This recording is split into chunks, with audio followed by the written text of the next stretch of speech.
오늘 우리에게 주신 말씀은 마태복음 3장 1절로부터 12절까지의 말씀입니다.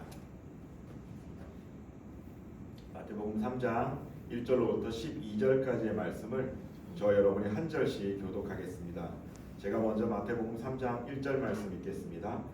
그때에 세례 요한이 이르러 유대 광야에서 전파하여 말하되 회개하라 천국이 가까이 왔느니라 하셨으니 그는 선지자 이사야를 통하여 말씀하신 자라. 일러스되 광야에 외치는 자의 소리가 있어 이르되 너희는 주의 길을 준비하라 그가 오실 길을 곧게 하라 하였느니라.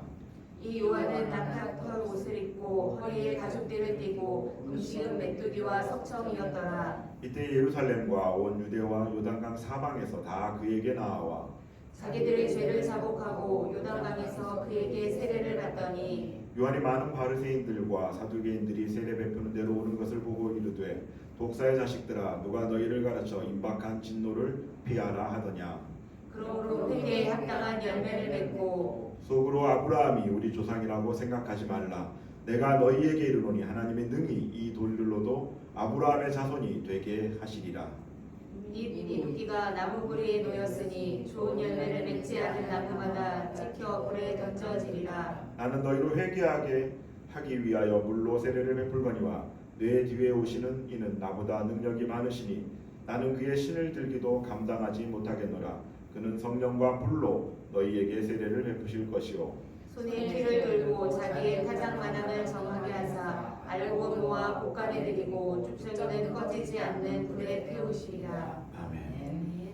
여호와께 돌아가자라는 제목을 가지고 말씀을 나누려고 합니다. 먼저 제가 글을 하나 읽어드리겠는데요. 예언적으로 선포된 것을 위해 기도하라. 성경에는 아직 성취되지 않은 예언의 말씀들이 많다. 우리가 기도로 구하는 것이 하나님의 뜻에 합치되는 것이라는 예언적 선포가 있을 때 우리는 이것을 믿어야 하며 믿음을 갖고 기도하는 근거로 삼아야 한다. 그리스도인들은 기도를 드림으로써 이 모든 사실을 알고 자신의 처지에 적용할 의무가 있다. 이 말은 19세기 미국의 영적 부흥운동의 주역이었던 찰스 핀이라는 목사님의 말입니다. 미국은 과거에 청교도들에 의해서 세워진 그런 하나님의 나라였습니다. 신앙이 굳건한 나라였었죠. 하나님을 예배하고 하나님의 영광을 돌리는 그런 청교도적인 신앙이 중심이 되는 나라였습니다. 그런데 그런 나라가 변하기 시작하죠. 그렇게 뜨겁고 간절했던 그 세대가 다음 세대로 신앙 전수를 제대로 하지 못합니다. 그러면서 때를 같이해서 미국에서 굉장히 부를 중시하는 그런 문화가 팽배됐고요. 물질 만능주의가 일어나기 시작했고 또 계몽주의 영향으로 인해서 지적으로 종교를 바라보는 그런 시각들이 늘어났습니다.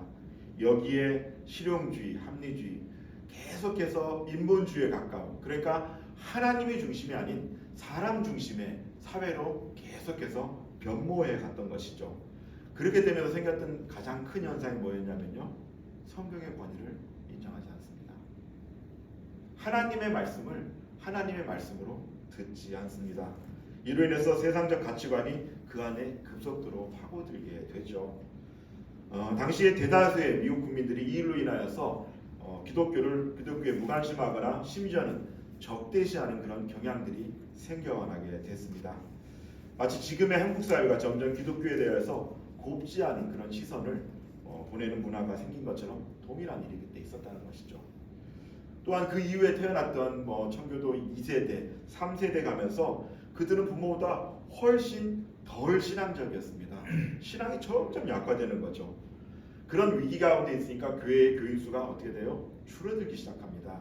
이것을 타개하고자, 교인 수가 줄어든 걸 타개하고자 선택했던 방법이 당시의 자유주의 목사였던 스토다드에 의해서 제시된 바 이른바 불완전한 계약인 반길 계약 혹은 중도 계약이라는 것이 맺어지게 됩니다. 이걸 승인하게 돼요. 이게 어떤 일이냐? 참된 신앙 안에 들어오지 않은 자들도 세례를 줘버리는 거예요. 세례를 막 줍니다. 그리고 유아 세례를 받은 자들이 나중에 그 신앙 고백을 하지 않은데도 그냥 성찬에 마구 참여하게 해요. 그렇게 해도 된다라고 해요. 이런 일들이 계속해서 벌어지면서 많은 사람들이 어떤 생각을 했냐면요, 생각했던 대로 많은 이들이 교회로 들어오는 것이 아니라 기존에 있던 신앙인들조차도 세상과 교회를 절반씩 걸치고 그렇게 살아가게 됩니다. 적당히 세상과 타협하면서 신앙생활하는 것을 용인하는 분위기가 돼요. 아니 그럴 수 있지라고 그렇게 용인하는 분위기가 계속해서 미국 사회를 지배하게 됐던 것이죠. 결국 신앙의 순수성을 외치며 그 신대륙인 미국에 들어왔던 선교도들은 100년의 역사가 지나면서 교회가 혼탁해지기 시작합니다. 그 순수성도 완전하게 잃어가죠. 이것이 미국의 영적 대각성 운동을 불러온 그런 배경이 되었습니다. 이때 영적 대각성 운동, 제2의 대각성 운동을 이끈 지도자가 바로 아까 처음에 읽어드렸던 찰스 핀이었습니다. 그는 원래 법률가였어요. 원래는 목사가 아니었죠. 법률가였는데 자신이 그 법률가 서적을 읽다 보니 거기에 나온 법률들의 대부분이 성경에서 나왔다는 것을 깨닫게 돼요. 아, 성경에 있는 그 얘기들이 이 법률로서 결국 바뀐 거구나. 하나님의 법이 세상의 법을 지배하는 것이 맞구나라는 것을 깨닫게 됩니다. 그래서 어떻게 해요? 그는 성경을 계속해서 연구하게 되고 결국은 문제는 이들이 이렇게 신앙이 잃게 된 문제는 성경에 있는 것이 아니라 성경을 자신의 입맛대로 해석하고 또 변형하여 적용하며 무분별하게 은혜를 외치면서 세상과 타협했다는 것이 문제였음을 깨닫게 되죠. 그러던 중에 1821년 10월 10일 아침에 찰스 피니는 자신의 사무실에서 빛으로 임재하신 그 예수님을 만나는 영적 체험을 하게 됩니다. 기록에 따르면 이렇게 나와 있습니다. 당시 예수님께서 찰스 피니에게 이렇게 얘기를 했다고 해요. 너는 무엇을 기다리고 있느냐? 너는 하나님께 마음을 드리기로 약속하지 않았느냐? 너는 의를 이루려고 노력을 하고 있느냐라는 말을 들었다고 합니다. 이런 영적 체험 후에 이 찰스 피니의 삶은 바뀌게 됩니다. 그저 그렇게 신앙생활하는 것도 바뀌게 되고요.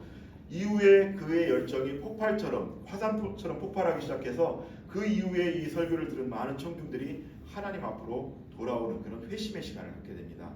그리고 이런 그 영적 대각성 운동의 결과가 어디까지 이어지냐면요.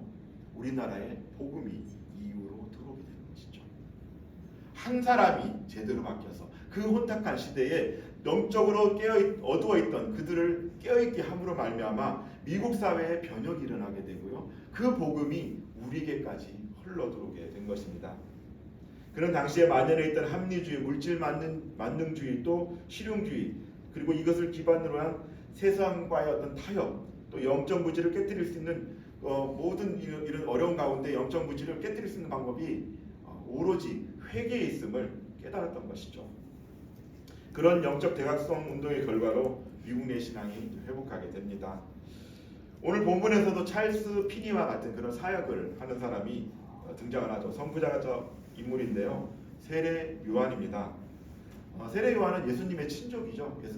예수님보다 한 6개월 먼저 태어난 친족입니다. 그리고 이 세례 요한의 역할이 있었어요. 그는 예수께서 오실 길을 예배했던 사람이에요. 누가복음 1장 76절 77절 말씀 제가 읽습니다. 이하여 내가 지극히 높으신 이의 선지자라 일컬음을 받고 주 앞에 앞서 가서 그 길을 준비하여 주의 백성에게 그 죄사함으로 말미암는 구원을 알게 하리니.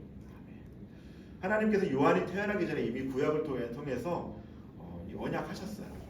그가 올 것을. 그리고 그의 부모였던 사가랴의 예언을 통해서도 하나님께서 요한이 어떤 일을 해야 될지 그것을 분명히 알고 있었습니다. 확인시켜 주신 것이죠. 그의 사명은 예수 그리스도께서 오시는 길을 예비하는 것이었는데요. 회개를 통하여 예수 그리스도를 온전히 받아들일 수 있도록 준비시키는 것과 또 천국이 이 땅 가운데 이미 왔음을 알리는 일이었습니다. 그렇기 때문에 요한은 영적 그런 어둠에 빠졌던 당시 사람들에게 예수 그리스도와 천국이 왔음을 선포했던 것이죠. 2절 3절 말씀을 저와 여러분이 한 절씩 교독합니다. 회개하라 천국이 가까이 왔느니라 하였으니 선지자 이사야를 통하여 말씀하신 자가 들었을 광야에 외치는 자의 소리가 있어 너희는 주의 길을 준비하라 그가 오실 길을 보기하라 하였느니라. 이 요한의 선포 중에 좀 중요한 얘기가 있어요. 천국이 가까이 왔다라는 말이 굉장히 중요한데요. 이 말은 통치가 하나님의 통치가 저 하늘에만 있는 것이 아니라 이 땅 가운데 내려왔다는 이 땅 가운데도 있다는 얘기예요. 그 다스림의 초월성이 전 만물을 다 통치하고 있다는 것을 의미하고 있는 것이죠. 하나님의 섭리가 하나님의 통치가 미치지 않은 것이 없어요. 우리가 머무는 가정이나 직장이나 삶의 자리마다 하나님의 통치가 실현되는 그런 천국이 되어야 된다라고 요한이 얘기를 한 겁니다. 그래서 천국이 가까이 왔다라고 선포한 것인데요. 그런데 이 천국은 여기서 완전하게 이루어지지는 않습니다. 이 땅 가운데 천국이 왔지만 이것이 완전한 상태는 아닙니다. 완전한 것은 예수께서 다시 이 땅 가운데 재림할 때 완전하게 이루어지는 것이죠. 그런 의미로 볼 때 요한의 선포를 정리해 보면 이렇습니다. 천국은 이미 우리에게 와 있다. 그러나 천국은 아직 이 땅 가운데 완성되지 않았고 예수께서 재림하실 때에 온전하게 완성될 것이다. 그렇다고 천국이 완성될 때까지 기다리는 것이 아니라 내가 예수를 믿고 영접하고 모든 죄를 회개함으로 바로 지금 이 땅부터 천국을 누려가야 한다.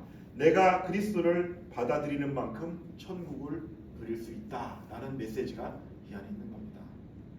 안 누리면 손해예요. 이미 이 땅 가운데 이때에 이미 요한이 뭐라고 얘기하냐면요, 천국이 와버렸다라고 얘기를 하고 있어요. 이거 완료로 끝나버렸어요. 다시 천국이 오는 게 아니라요, 2000년 전에 이미 와 있고 우린 천국 안에 있는 거예요. 근데 천국을 못 누리는 것은 우리가 예수 그리스도를 온전히 못 받아들여서 그런 거예요. 문제가 하나님께 있다는 것이 아니죠.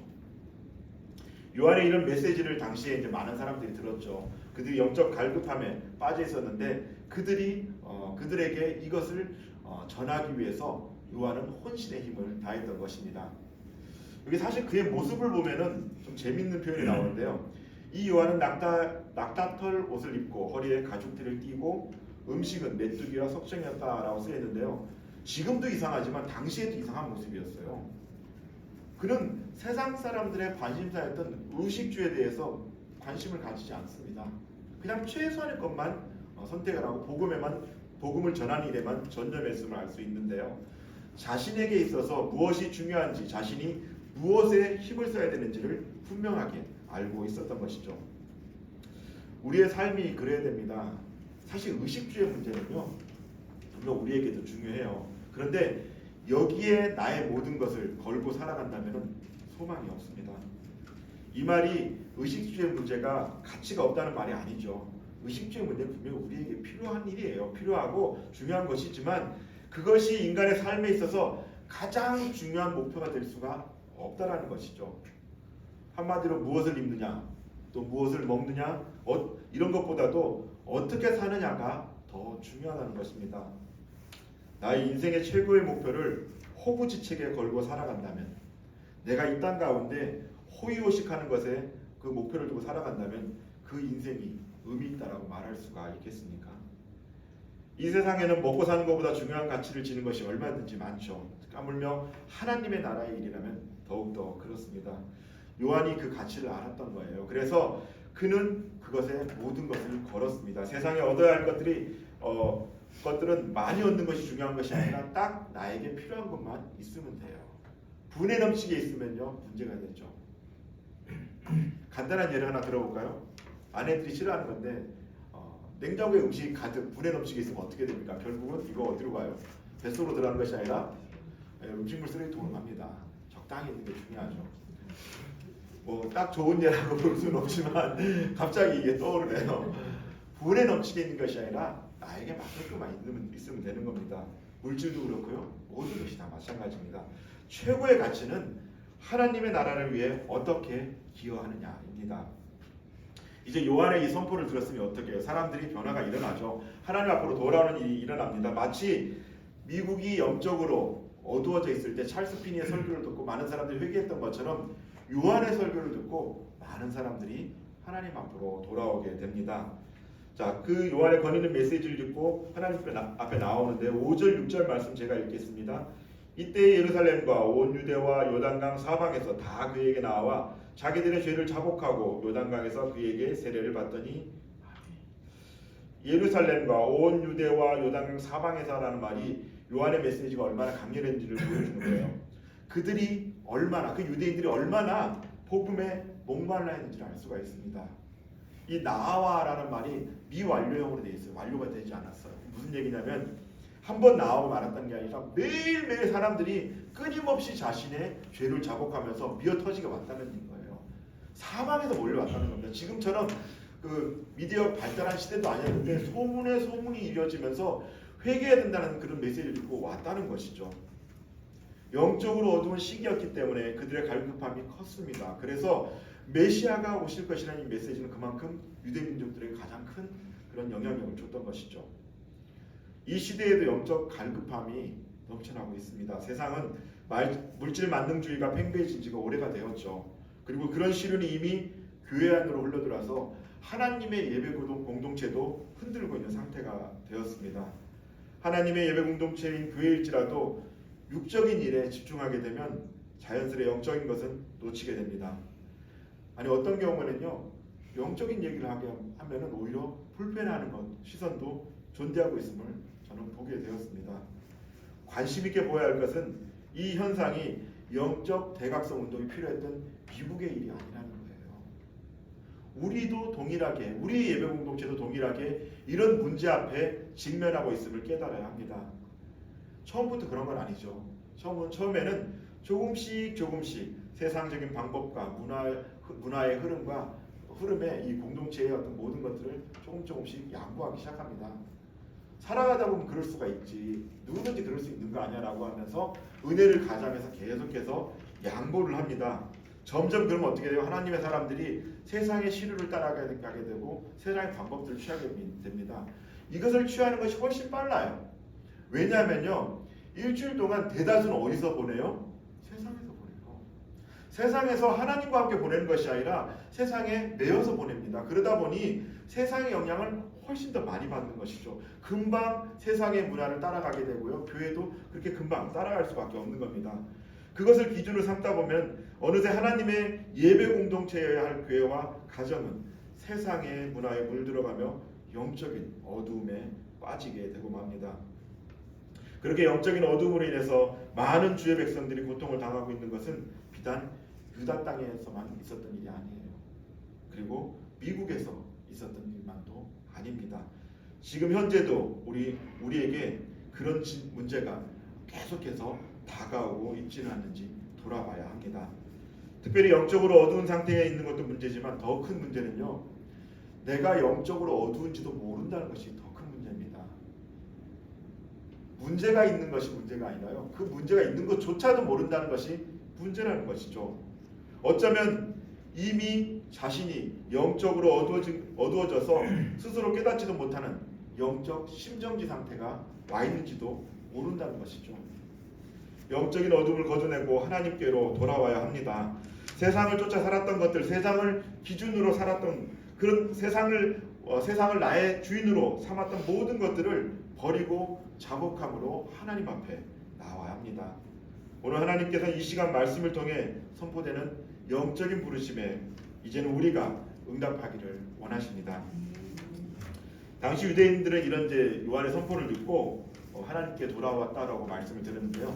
근데 여기 이상한 게 하나 있어요. 7절 말씀 한번 같이 읽어볼까요? 자, 시작. 요한이 많은 바리새인들과 사두개인들이 세례 베푸는 데로 오는 것을 보고 이르되 독사의 자식들아, 누가 너희를 가르쳐 임박한 진노를 피하라 하느냐. 요한이 회개를 하러 온 사람들을 향해 독사의 자식들아라고 해서 저주의 말을 합니다. 유대인에게 있어서 이거 아주 가장 큰 욕이에요. 가장 큰 저주예요. 우리나라에 개로 시작하는 이런 욕들이 있잖아요. 이거보다 더 심한 저주에 표현합니다. 이거 들으면 살아갈 수가 없을 정도로 심합니다. 그런데 요한은 왜 회개하고 세례를 받으러 오는 바리새인들과 사두개인들에게 입에도 담기 힘든 이런 저주의 말을 하였을까요? 우선 이들이 어떤 사람인지 살펴보면요, 좀 이해하는 도움이 될 수 있습니다. 먼저 바리새인들은 이 파리사이온이라는 이런 그 원어를 쓰는데요. 마카비 시대 때 거슬러 올라가면요, 당시도 막 어두웠어요. 영적으로 막 그런 어두울 때 그 당시에 전통적인 그런 어떤 신앙 버리고 막 사는 사람들이 있었어요. 세속적으로 자꾸 사람들이 살아가니까 나는 우리 그렇게 안 살겠다. 우리는 그런 세속적인 사람들과 구별되어 살겠다라고 해서 자신들끼리 경건한 무리를 이뤘어요. 이들이 바리새인들의 시초였어요. 그런데 이들이 시간이 지나면서 자신들이 했던 그런 정신들을 버려요. 그 율법의 본질을 버리고 형식적이고 또 외면적인 것만 취합니다. 겉으로 경건해 보이고 겉으로 뭐 거룩해 보이고 이런 것만 취하고 위선적으로 살아가게 되는 것이죠. 그렇게 위선적으로 살아갔던 사람들이요, 이 세례요한 때만 하더라도 6천 명이나 된대요. 이 지도자들이거든요. 지도자들이 6천 명이 바리새인들이었는데 그들이 다 영적으로 이렇게 어두워진 상태였습니다. 또 사두개인들은요, 이들은 더합니다. 이 사두개인들은 다윗 시대에 그 대제사장이라고 사독이라고 있었습니다. 사독. 그들의 후손들이에요. 그 대제사장은요, 이스라엘에서 딱 한 명밖에 없어요. 그리고 대를 이어서 하나님께 예배드리는 그런 사람들이에요. 그들의 후손들이었고요, 그들의 추종자들이었어요. 그런 무리들이었는데 이들이 대부분 그러다 보니까 귀족 출신들이 많았어요. 귀족 출신들이 많고 그러다 보니 재산도 많고요, 서민과 동떨어진 삶을 살아요. 자신들이 가진 어떤 그런 권력과 자신들이 가진 어떤 부로 그들을 섬기는 것이 아니라 그들과 동떨어진 삶을 살면서 전혀 다른 경건치 못한 그런 생활을 하게 됩니다. 한마디로 대제사장과는 전혀 상관없는 그런 삶을 살았다는 것이죠. 자신의 기득권만, 정치적 기득권만 지키려고 살아갔던 사람들입니다. 그들이 이제 요한의 말을 듣고 회개의 자리에 온 것이죠. 어떻게 보면 이렇게 생각할 수 있죠. 정말 이들이 죄인이니까 더 나와야 되는 거 아닌가? 라고 얘기할 수 있죠. 그렇게 생각할 수 있습니다. 그런데 요한이 그들을 바라보면서 저주하고 진노했던 것은요, 그들이 겉으로 보기에는 이 회개하는 모습을 가지고 있었으나 그들의 회개는 진실함이 없었습니다. 실제로 그들의 자복에는 자신들이 죄에서 진심으로 돌이킴으로 세례를 받겠다는 그런 마음의 자세와 결단이 없었어요. 그렇게 세례 요한이 이렇게 얘기한 거죠. 회개할 마음도 없고 회개한 자로서의 행동도 안 할 것이면서 그저 눈앞에 닥친 그런 진노를 피할까 하여서 거짓으로 회개한 것처럼 행동하느냐라고 질책하고 있는 겁니다. 그 기만적인 행동이 가증스러운 것이죠. 자신의 죄를 회개하려면 진실함이 그 안에 있어야 합니다. 8절, 9절 말씀 저와 여러분이 한 절씩 교독합니다. 제가 8절 읽습니다. 그러므로 회개에 합당한 열매를 맺고 속으로 아브라함이 우리 조상이라고 생각하지 말라. 내가 너에게 이르노니 하나님의 능히 이 돌들로도 아브라함의 자손이 되게 하시리라. 아멘. 이 회개의 진실함은 어떻게 구별이 되냐면요, 두 가지로 딱 나타나는데, 하나는 회개의 열매를 맺고 있느냐입니다. 회개한 사람답게 이에 합당한 실천이 동반되어야 하는 것이죠. 회개해놓고 계속해서 그 행동이 삶의 자리에서 이어져야 된다는 거예요. 회개한 자로서의 삶이 매번 죄를 짓고 똑같이 습관적으로 죄를 반복한다면 그거는 온전한 자복이라고 할 수가 없습니다. 회개에 합당한 열매를 맺지 못하는 것이죠. 또 하나는요, 회개에 진실함이 드러나는 증거로 특권의식도 버려야 돼요. 아까 이 바리새인과 사두개인들은 그들 자신만의 종교적 그리고 신분적인 특권의식이 있었습니다.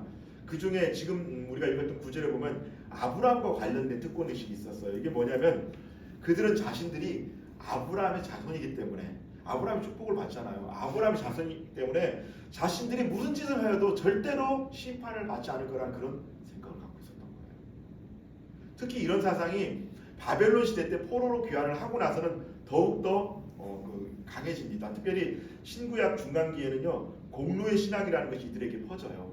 자기네 유대인들이 공로가 있다는 거죠. 아브라함 자손들 때문에 다른 사람들이 많이 살아가니까 자신들에게 어떤 공로가 있을 거야 라고 해서 어떤 하나님의 진노, 하나님의 심판이 임할지라도 자신들에게는 구원을 주신다는 것을 믿고 있었던 것이죠. 내가 아브라함의 자손이니 심판받지 않는다는 생각을 가지고 살아갔던 그들입니다. 그런데 구원의 문제에 있어서는요, 하나님께서 분명하게 말씀하세요. 요한복음 5장 24절입니다. 제가 읽습니다. 내가 진실로 너희에게 이르노니 내 말을 듣고 또 나를 보내신 이를 믿는 자는 영생을 얻었고 심판에 이르지 아니하나니 사망에서 생명으로 옮겼느니라. 아멘. 여기 아브라함 자손이기 때문에라는 말 하나도 없습니다. 구원은 오직 예수 그리스도를 통해서만 가능합니다. 예수 그리스도를 믿음으로 구원에 이를 수가 있습니다. 그렇게 그들은 잘못된 특권의식을 버리고 진실함으로 회개 자리에 나와야 했죠. 자, 이렇게 요한이 선포된 그런 회개 촉구에도 불구하고 여전히 하나님의 부르심에 응답하지 않고 죄인된 삶에서 벗어나지 않고 예전 모습대로 그대로 살아간다면 어떻게 될까요? 하나님께서는 두 가지 결과를 맞게 될 것임을 요한을 통해 말씀하십니다. 첫 번째는요, 좋은 열매를 맺지 아니하는 나무마다 찍혀 불에 던져집니다. 10절 말씀인데요, 이미 도끼가 나무 뿌리에 놓였으니 좋은 열매를 맺지 아니하는 나무마다 찍혀 불에 던져지리라. 이 본문의 표현을 보면요, 이 일은 오래 걸리지 않을 것이고 벌써 진행되고 있는 일입니다. 기정사실이라는 말이죠. 도끼의 날이요, 어디에 있어요? 지금 이게 나무 뿌리에 있어요. 심판의 목전에 와 있다는 뜻이기도 한데 그런 긴박성도 보여주는데, 즉시 회개하지 않으면요, 나무 뿌리에 와 있다는 것은 그냥 가지 몇 개 치고만 끝나는 것이 아니라 나무 뿌리까지 칠 정도로 완전하게 심판하시겠다는 하나님의 메시지가 있는 겁니다. 돌아서야 합니다. 지금까지 삶의 방식에서 돌이켜서 하나님께로 완전하게 돌아서야 합니다. 그렇지 않으면 도끼가 휘둘러질 것이고 뿌리까지 잘려 불에 던져질 것입니다. 두 번째는요, 하나님의 부르심에 돌이키지 않는 자는 불에 태워집니다. 손에 키를 들고 자기의 타작마당을 정하게 하사 알곡은 모아 곳간에 들이고 쭉정이는 꺼지지 않는 불에 태우시리라. 손에 키를 들고 있다는 것은 구별하기 위함이에요. 혹시 뭐 텔레비전의 현장에서 키질하는 모습을 보신 분이 계실 겁니다. 이 곡식을 이 키라는 곳에 올려놓죠. 근데 곡식이 이 가라지하고 막 섞여 있어요. 지금처럼 막 구별되어 있는 게 아니라 곡식 알곡도 있지만 막 껍데기 같은 것도 있거든요. 그걸 계속 위아래로 흔들면서 바람이 붑니다. 그러면 이 쭉정이는 어떻게 밖으로 떨어지고 그 안에는 알곡만 남게 되죠. 나뉘게 됩니다, 둘이. 하나님께서는 이것을 이렇게 구별시키겠다는 건데요. 하나님께로 돌아온 자들, 비록 죄를 지었지만 하나님 앞에 돌아온 자들은 알곡이기 때문에 하나님의 소유로서 하나님께서 철저하게 보호하겠다고 말씀하시는 거고요. 그렇지 않은 자는 쭉정이기 때문에 그냥 버려두시겠다는 얘기예요. 하나님이 관심을 갖지 않겠다는 얘기입니다. 사랑의 반대말이 뭐라고 그러죠? 미움이 아니라 무관심이에요. 무엇을 하든 하나님께서 버려두겠다라고 얘기를 하는 것이죠. 그 결과는 끝나지 않는 영원한 심판으로 이어진다고 말씀하십니다. 사랑하는 성도 여러분, 이 말씀은 불편하게 하기 위한 그런 말씀이 아닙니다. 더욱이 겁을 주기 위한 말씀도 아닙니다. 하나님의 진심은요, 돌이키는 회개에 있어요. 회개하라고 말씀하시는 거예요.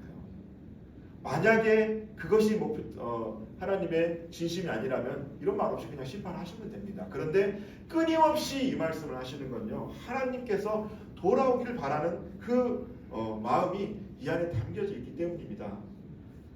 그렇게 이 말씀은 여러분의 삶이 하나님께로 온전하게 돌이켜지길 바라는 하나님의 간절한 부르짖음이자 자녀들을 향한 부모된 심정이 담긴 그런 안타까움의 표현입니다. 그렇지만 동시에 돌이키지 않고 여전히 버티는 악인들에게는 경고의 메시지이기도 합니다. 당시의 바리새인들과 사두개인들을 제외하고 요한의 회개의 선포를 들은 많은 유대인들이 하나님께로 돌아왔습니다. 또한 찰스 피니의 회개 선포를 들었던 미국인들도 당시에 하나님께로 돌아왔습니다. 그렇다면 우리도 돌아와야 합니다. 하나님께서 회개를 선포하시고 돌아오라고 말씀하실 때 돌아와야 합니다. 도끼가 나무 뿌리에 놓여 있고 쭉정이를 태울 뿔도 준비되어 있는데 아직까지 세상에 취해 무분별하게 살거나 흐리멍텅하게 졸고 있어서는 안 됩니다. 깨어서 하나님의 말씀을 듣고 진실로 하나님께 자복함으로 회개에 합당한 열매를 맺어야 합니다. 그저 그렇게 주일에 예배의 자리에 앉아 있으면 만사가 오케이라는 마음으로 좋은 게 좋은 거지라고 하면서 지내서는 안 되죠. 무분별하게 은혜를 남발하며 적당히 그리스도의 옷을 걸치고 있는 반쪽짜리 신앙생활을 해서도 안 됩니다. 오늘 하나님께서는 세례 요한을 통해서 말씀하십니다. 삶의 자리에서의 진실하게 돌이킴을 통해 분명한 결단과 신앙의 고백으로 회개의 자리로 나아갈 때 우리의 삶의 방향은 그리스도를 닮은 모습으로 바뀌게 되고 그런 삶을 살아갈 때 하나님께서 원하시는 그런 합당한 열매를 맺을 수가 있습니다. 무엇보다도 요한이 이미 와 있다고 선포한 천국을 이 땅에서 누릴 수가 있습니다. 사랑하는 성도 여러분, 여러분 어떻게 살아가기를 원하십니까? 진정으로 원하는 삶은 어떤 것입니까? 바라기는 하나님께서 돌아오라고 말씀하실 때 진실함으로 하나님께 자복하고 회개에 합당한 열매를 맺고 그로 인해 진짜 천국 백성의 삶을 누리며 살아가시기를 주님의 이름으로 축복합니다. 하나님 아버지 감사를 드립니다. 미국뿐만이 아니라 하나님 당시 유대인뿐만 아니라 혹여라도 우리에게 영적 어둠이 없는지 돌아보게 하시고 하나님 말씀이 선포되었을 때 하나님께 온전하게 자복함으로 돌아갈 수 있는 결단을 허락하여 주시옵소서. 여전히 연약하기에 여전히 나약하기에 하나님 때로 쓰러지고 때로는 실수를 반복할지라도 오로지 주님을 만나야 살 수 있음을 주님을 만나야 가능성이 있음을 깨닫고 돌아가는 우리의 삶이 될 수 있도록 도와주시옵소서. 그래서 아버지 하나님 이 땅 가운데 그저 그렇게 겨우 살아가는 것이 아니라 하나님께서 주신 그 풍성함으로 하나님께서 주신 그 천국을 누리면서 살아갈 수 있도록 도와주시옵소서. 감사드리며 존귀하신 예수 그리스도 이름으로 기도드립니다. 아멘.